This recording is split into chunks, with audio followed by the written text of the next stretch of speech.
Hello, it's Paul Beckwith. I'm at the University of Ottawa in the laboratory for paleoclimatology, and this is I haven't done a video for a while, so I thought I'd do a rant here. So I'm standing in front of my house here, which is really a castle, you can see. So if you're wondering why I spend so much effort into studying climate change, is because I feel guilty for owning a house like this.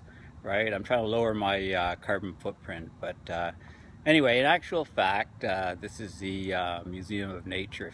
If you're in Ottawa or been to Ottawa, you probably recognize the building. But anyway, so I just thought I'd talk about what's been on my mind. I've been pretty busy lately with teaching.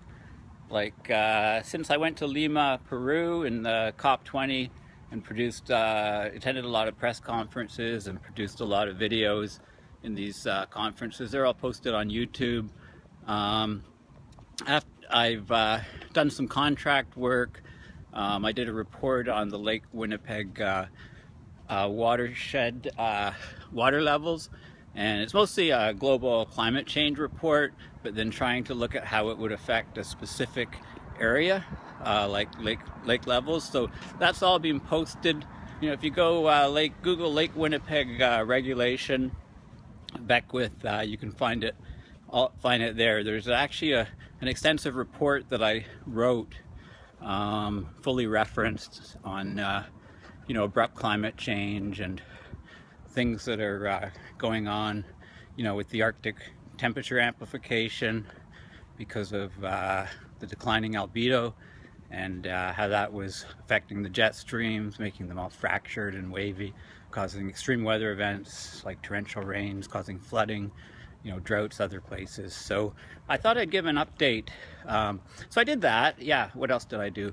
I've taught climatology courses at U of O. That's why I can call myself a part-time professor. That's their designation. So I've taught climatology 3 times, sort of a second year intro course, climatology, meteorology. I've also taught geographical approaches to environmental issues courses, as well as I just taught an oceanography course. So it's a compressed course. It's a regular course. We covered Tom Garrison's textbook on oceanography, pretty much from cover to cover, just about. And it was 2 3-hour lectures a week, so 6 weeks, and I had 2 midterms and lots of assignments and stuff. But I think the students learned a lot.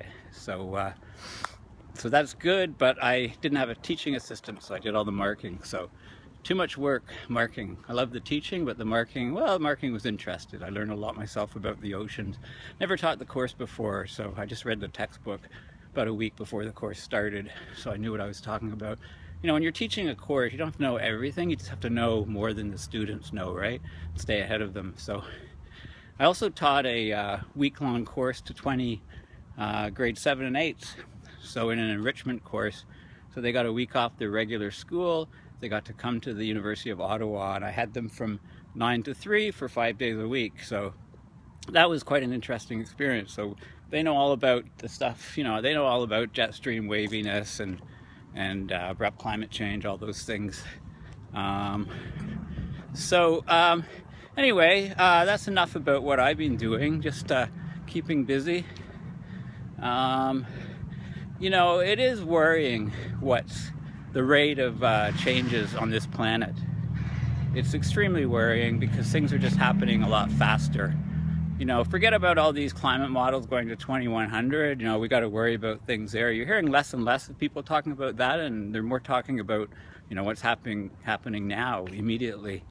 The real wrench in all of the thinking is that, because the Arctic has warmed so much, it's really messed up the heat distribution around the planet. And, most climatologists are seeing that, but they're still a reserve bunch, and they're not vocal enough. And also, it's weird because, the more you study, the higher degree you get, the more windowed you get, the more you're more in your silo. So, talk to a glaciologist, for example, ask them things about greenhouse gases or the atmosphere, and they'll say, oh, you know, that's not my specialty, I can't talk about that, right? Like, they know way more about it than you, but they're just hesitant to talk about it, which is really bizarre, and it's really what we do not want. We want them to talk about all different areas, because they probably know more about those other areas than you know, the average person would, so they can give information. So I think we need to change that view in the scientific community. So if they say, oh, that's not my area, push them. You know, if you ask them a question, push them, keep pushing them with more questions. Say, okay, off the record, whatever, you know, I'm not going to sue you if you're wrong. Tell me what you think, tell me what you feel, you know. So anyway, what's going on in the climate system that worries me? Well, I did the oceanography course, so I'm worried about the oceans, right? The El Nino is getting stronger and stronger. The westerly winds from west to east are pushing more and more water across near the equator, across the Pacific Ocean. And basically, you know, we've got a very powerful event going on now. And normally these things peak in intensity around Christmas time, thus the name, Christ child, El Nino, Spanish. So what it looks like is that we're heading to a super El Nino, or a super Nino. You know, very, very powerful El Nino. Maybe the largest of the century. You know, maybe not.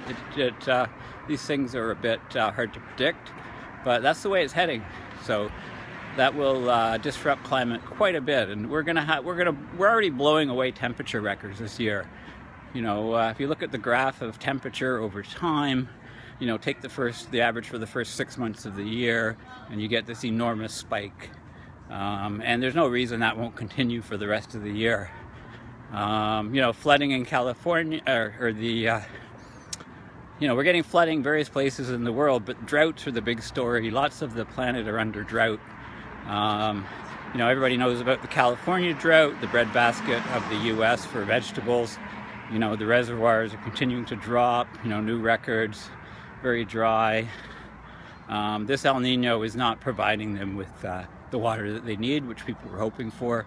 You know, as bad as California is, the droughts in South America are a lot worse.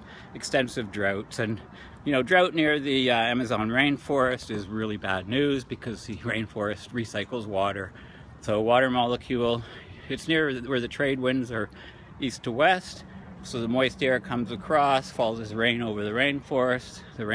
The plants transpire, and that water is recycled, goes back up into the atmosphere, and then falls down somewhere else on the rainforest, and that path just continues. So a water molecule might cycle through, you know, falling down, being absorbed in a plant, being transpired up, and I think that's the wrong word, transpired. Anyway, well, you know what I'm talking about.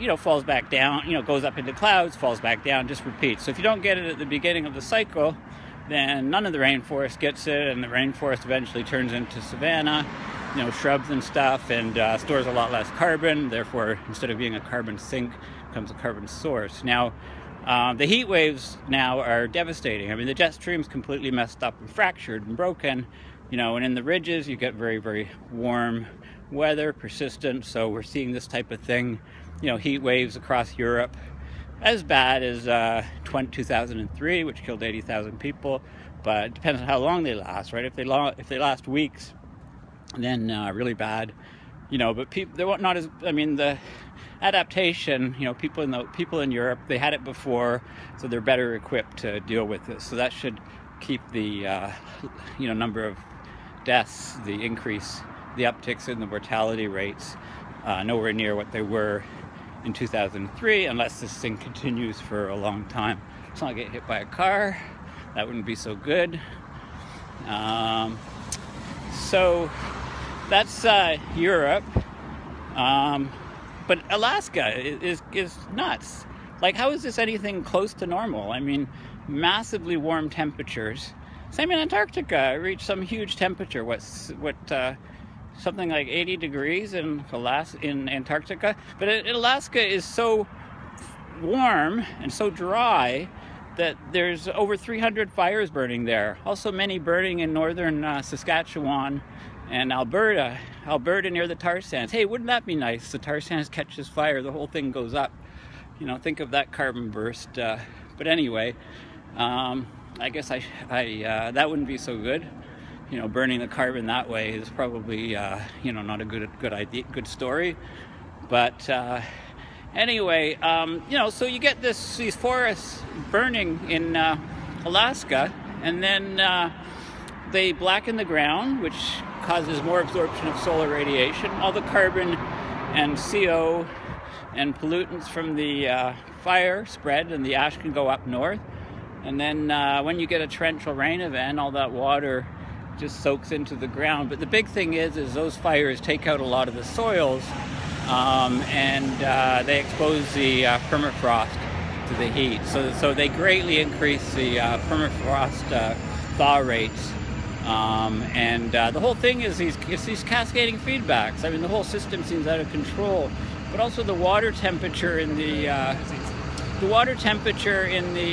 northern Pacific is ridiculous. Like, if you take the whole northern Pacific, the average water temperature anomaly above normal is about 1 degree Celsius. In the high you know, Pacific, up near the Bering Strait, we had this blob of warm water, and this blob, we got another blob forming in the Pacific, and then going through the Bering Strait to take out a bunch of the sea ice. So, you know, we've never seen this before. And actually we saw it a few months ago, but on a much smaller scale. But the extremely warm water is being, you know, wreaking havoc on fish. I don't know how far down it goes. I haven't seen the numbers. What, 100 meters, 200 meters?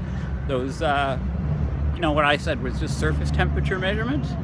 But remember Earth Null School? Just Google earth.null school. And have a look at play around with it. Click on Earth and play around with all the menus. SST is sea surface temperature. SSTA is sea surface temperature anomaly. Also look at climate reanalyzer. So, you know, these things are very worrying. You know, and people are talking, yeah, sure. I mean, the Pope went and said some great things. You know, he has a science degree. Hopefully, you know, he can rally some of those 1.2 or 1.4 billion Catholics around the world. You know, of course, other religious leaders stepped up when he had his encyclical. So, you know, this is all leading up to Paris, but COP21, I mean, we've had 20 COPs and, you know, squat. CO2 levels still rising almost exponentially. Methane levels spiking in the Arctic. I had a video about a month ago. Yeah, it's getting ridiculous. Like, what the? I mean, we just, you know, we're business as usual. Report came out by 2040, severe global food shortages. Other papers talking about, you know, we're undergoing a 6th extinction. Extinction rates 200 times faster than normal. I mean, everything is kind of spiraling to, you know, worse conditions. So people need to become the biggest negative feedback, you know, the biggest breaking feedback, slowing down these spiraling out of control elements of climate mayhem. And, you know, we need a price on carbon. We need to slash emissions. We need to use carbon dioxide removal methods to remove CO2 from the atmosphere. We need to control methane emissions from anthropogenic sources, including fracking. We need to address black carbon, which has a very high global warming potential. You know, we need to treat this as a threat for what it is, which is a threat to our survival on this planet. Anyway, I think I've gone on long enough, so talk to you soon. Bye.